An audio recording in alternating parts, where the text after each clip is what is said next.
The Art of War by Sun Tzu, 5th century BC. Chapter 6. Weak Points and Strong. Explains how an army's opportunities come from the openings in the environment caused by the relative weakness of the enemy and how to respond to changes in the fluid battlefield over a given area. Chang Yu attempts to explain the sequence of chapters as follows. Chapter 4, on tactical dispositions, treated of the offensive and the defensive.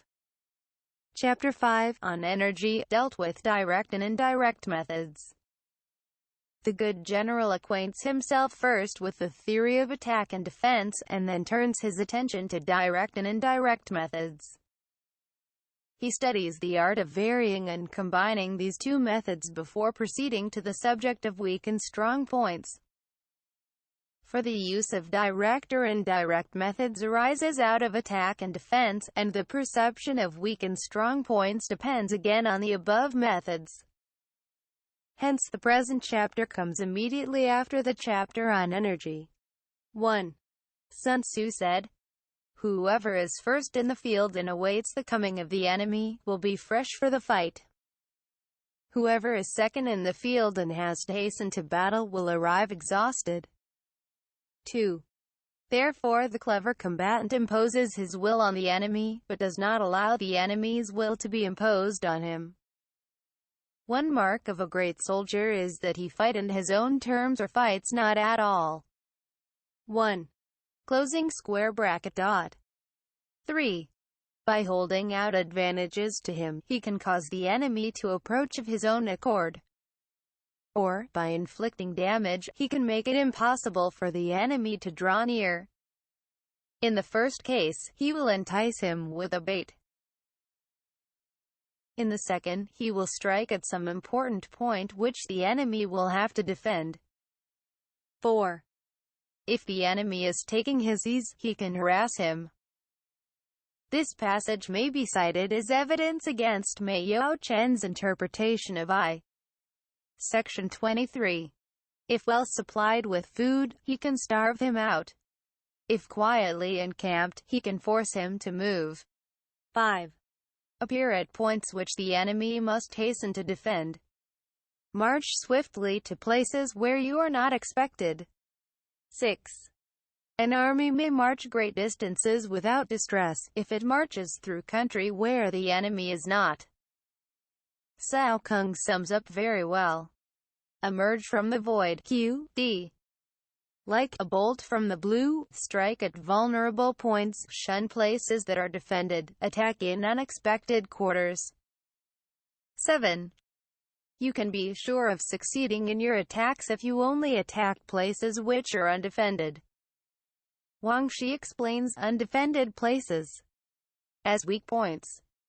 That is to say, where the general is lacking in capacity, or the soldiers in spirit. Where the walls are not strong enough, or the precautions not strict enough. Where relief comes too late, or provisions are too scanty, or the defenders are variants amongst themselves. You can ensure the safety of your defense if you only hold positions that cannot be attacked. I.e., where there are none of the weak points mentioned above. There is rather a nice point involved in the interpretation of this later clause.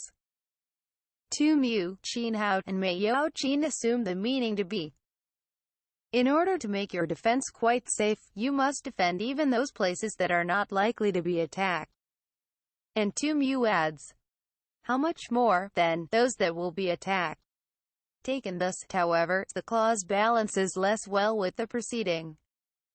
Always a consideration in the highly antithetical style which is natural to the Chinese.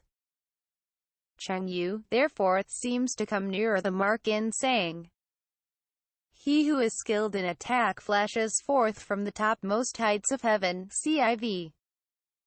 Section 7, making it impossible for the enemy to guard against him. This being so, the places that I shall attack are precisely those that the enemy cannot defend. He who is skilled in defense hides in the most secret recesses of the earth, making it impossible for the enemy to estimate his whereabouts. This being so, the places that I shall hold are precisely those that the enemy cannot attack. 8. Hence that general is skillful in attack whose opponent does not know what to defend. And he is skillful in defense whose opponent does not know what to attack. An aphorism which puts the whole art of war in a nutshell. 9. O divine art of subtlety and secrecy! Through you we learn to be invisible, through you inaudible. Literally, without form or sound. But it is said of course with reference to the enemy. And hence we can hold the enemy's fate in our hands. 10. You may advance and be absolutely irresistible, if you make for the enemy's weak points. You may retire and be safe from pursuit if your movements are more rapid than those of the enemy. 11. If we wish to fight, the enemy can be forced to an engagement even though he be sheltered behind a high rampart and a deep ditch. All we need do is attack some other place that he will be obliged to relieve. 2 Mu says, if the enemy is the invading party, we can cut his line of communications and occupy the roads by which he will have to return. If we are the invaders, we may direct our attack against the sovereign himself. It is clear that Sun Tzu, unlike certain generals in the late Boer War, was no believer in frontal attacks. 12. If we do not wish to fight, we can prevent the enemy from engaging us even though the lines of our encampment be merely traced out on the ground. All we need do is to throw something odd and unaccountable in his way. This extremely concise expression is intelligibly paraphrased by Chia Lin. Even though we have constructed neither wall nor ditch, Li Chuan says, we puzzle him by strange and unusual dispositions. And 2 Mu finally clinches the meaning by 3 illustrative anecdotes. One of Zhuge Liang, who when occupying Yangping and about to be attacked by SSU Mai, suddenly struck his colors, stopped the beating of the drums, and flung open the city gates, showing only a few men engaged in sweeping and sprinkling the ground. This unexpected proceeding had the intended effect. For SSU Mai, suspecting an ambush, actually drew off his army and retreated. What Sun Tzu is advocating here, therefore, is nothing more nor less than the timely use of bluff. 13. By discovering the enemy's dispositions and remaining invisible ourselves, we can keep our forces concentrated, while the enemy's must be divided. The conclusion is perhaps not very obvious, but Chang Yu, after Mei Yaoqin, rightly explains it thus. If the enemy's dispositions are visible, we can make for him in one body. Whereas, our own dispositions being kept secret, the enemy will be obliged to divide his forces in order to guard against attack from every quarter. 14. We can form a single united body, while the enemy must split up into fractions. Hence there will be a whole pitted against separate parts of the whole, which means that we shall be many to the enemy's few. 15. And if we are able thus to attack an inferior force with a superior one, our opponents will be in dire straits. 16. The spot where we intend to fight must not be made known, for then the enemy will have to prepare against a possible attack at several different points. Sheridan once explained the reason of General Grant's victories by saying that, while his opponents were kept fully employed wondering what he was going to do, he was thinking most of what he was going to do himself. And his forces being thus distributed in many directions, the numbers we shall have to face at any given point will be proportionately few. 17. For should the enemy strengthen his van, he will weaken his rear. Should he strengthen his rear, he will weaken his van. Should he strengthen his left, he will weaken his right. Should he strengthen his right, he will weaken his left. If he sends reinforcements everywhere, he will everywhere be weak. In Frederick the Great's instructions to his generals we read, a defensive war is apt to betray us into too frequent attachment. Those generals who have had but little experience attempt to protect every point, while those who are better acquainted with their profession, having only the capital object in view, guard against a decisive blow, and acquiesce in small misfortunes to avoid greater. 18. Numerical weakness comes from having to prepare against possible attacks. Numerical strength from compelling our adversary to make these preparations against us. The highest generalship in call, Henderson's words, is to compel the enemy to disperse his army, and then to concentrate superior force against each fraction in turn. 19. Knowing the place and the time of the coming battle, we may concentrate from the greatest distances in order to fight. What Sun Tzu evidently has in mind is that nice calculation of distances and that masterly employment of strategy which enable a general to divide his army for the purpose of a long and rapid march, and afterwards to effect a junction at precisely the right spot and the right hour in order to confront the enemy in overwhelming strength. Among many such successful junctions which military history records, one of the most dramatic and decisive was the appearance of Blucher just at the critical moment on the field of Waterloo.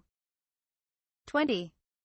But if neither time nor place be known, then the left wing will be impotent to succor the right equally impotent to succor the left, the van unable to relieve the rear, or the rear to support the van.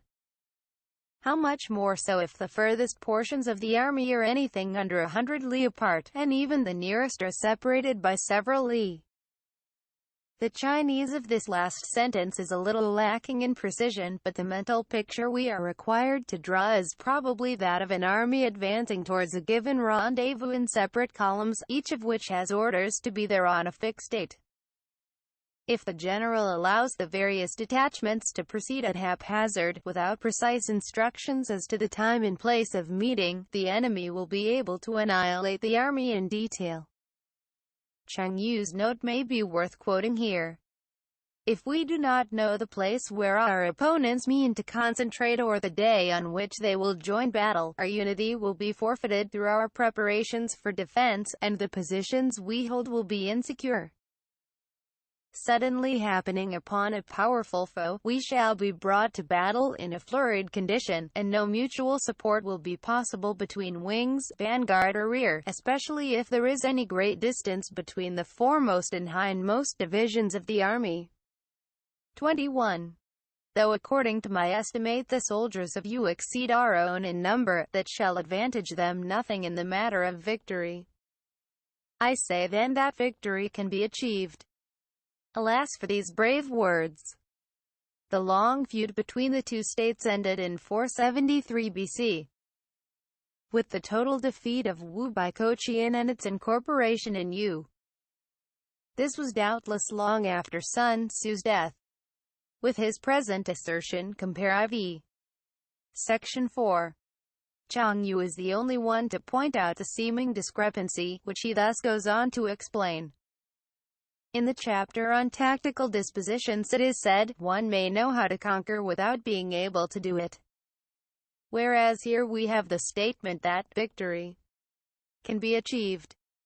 The explanation is that in the former chapter, where the offensive and defensive are under discussion, it is said that if the enemy is fully prepared, one cannot make certain of beating him. But the present passage refers particularly to the soldiers of Yu, according to Sun Tzu's calculations, will be kept in ignorance of the time and place of the impending struggle. That is why he says here that victory can be achieved. 22. Though the enemy be stronger in numbers, we may prevent him from fighting. Schemes is to discover his plans and the likelihood of their success.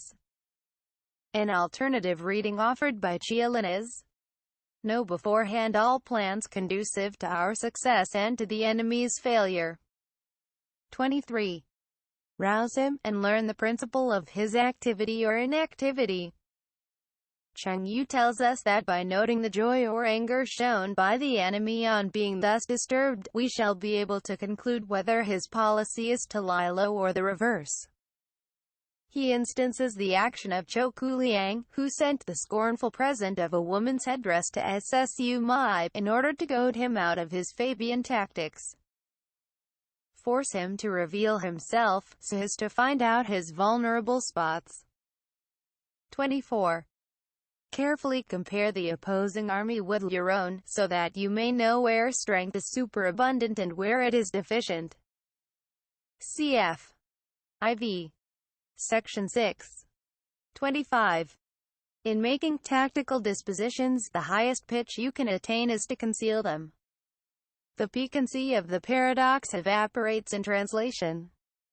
Concealment is perhaps not so much actual invisibility, see supra section 9, as showing no sign of what you mean to do, of the plans that are formed in your brain. Conceal your dispositions, and you will be safe from the prying of the subtlest spies, from the machinations of the wisest brains. Tu Mu explains. Though the enemy may have clever and capable officers, they will not be able to lay any plans against us. 26. How victory may be produced for them out of the enemy's own tactics. That is what the multitude cannot comprehend. 27. All men can see the tactics whereby I conquer, but what none can see is the strategy out of which victory is evolved. I.e., everybody can see superficially how a battle is won. What they cannot see is the long series of plans and combinations which has preceded the battle. 28. Do not repeat the tactics which have gained you one victory, but let your methods be regulated by the infinite variety of circumstances. As Wang Shi sagely remarks, there is but one root principle underlying victory, but the tactics which lead up to it are infinite in number. With this compare Call. Henderson. The rules of strategy are few and simple. They may be learned in a week. They may be taught by familiar illustrations or a dozen diagrams. But such knowledge will no more teach a man to lead an army like Napoleon than a knowledge of grammar will teach him to write like Gibbon. 29. Military tactics are like unto water. For water in its natural course runs away from high places and hastens downwards. 30. So in war, the way is to avoid what is strong and to strike at what is weak. Like water taking the line of least resistance. 31. Water shapes its course according to the nature of the ground over which it flows. The soldier works out his victory in relation to the foe whom he is facing. 32. Therefore, just as water retains no constant shape, so in warfare there are no constant conditions. 33. He who can modify his tactics in relation to his opponent and thereby succeed in winning, may be called a heaven-born captain. 34. The five elements, water, fire, wood, metal, earth, are not always equally predominant. That is, as Wang Shi says, they predominate alternately. The four seasons make way for each other in turn. Literally, have no invariable seat. There are short days and long. The moon has its periods of waning and waxing. Cf. V. Section 6. The purport of the passage is simply to illustrate the want of fixity in war by the changes constantly taking place in nature. The comparison is not very happy, however, because the regularity of the phenomena which Sun Tzu mentions is by no means paralleled in war. 1. See Call. Henderson's Biography of Stonewall Jackson, 1902 ed. Volume 2, p. 490.